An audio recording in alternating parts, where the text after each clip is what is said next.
Guys എല്ലാവർക്കും പുതിയൊരു സ്വാതന്ത്ര്യം കാലാവസ്ഥ വിവരങ്ങൾ നോക്കാം. കഴിഞ്ഞ മണിക്കൂറിൽ എല്ലായിടത്തും തകർത്തു മഴ പെയ്തു. അതിശക്തമായ മഴയാണ് വിവിധ ജില്ലകളിൽ ലഭിച്ചത്. പ്രത്യേകിച്ച് തിരുവനന്തപുരം, കണ്ണൂർ ജില്ലയിൽ അതിശക്തമായ മഴ രേഖപ്പെടുത്തി. ശക്തമായ കാറ്റിൽ തിരുവനന്തപുരം കരമനയിൽ 4 വീടുകളുടെ മേൽക്കൂര പറന്നുപോയി. മരങ്ങൾ കടപുഴകി വീണു. അതിശക്തമായ കാറ്റാണ് ജില്ലയിൽ റിപ്പോർട്ട് ചെയ്തത്. അതേസമയം അടുത്ത 3 മണിക്കൂർ തിരുവനന്തപുരത്ത് ഇടത്തരം മഴയ്ക്കും മണിക്കൂർ 40 കിലോമീറ്റർ വേഗതയിൽ ശക്തമായ കാറ്റിനും സാധ്യതയുണ്ടെന്നാണ് കേന്ദ്ര കാലാവസ്ഥ വിദഗ്ധർ പറയുന്നത്.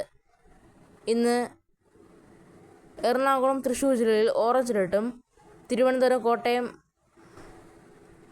പാലക്കാട്, മലപ്പുറം, കണ്ണൂർ, കാസർഗോഡ് ജില്ലകളിൽ യെല്ലോ അലർട്ടും പ്രഖ്യാപിച്ചു.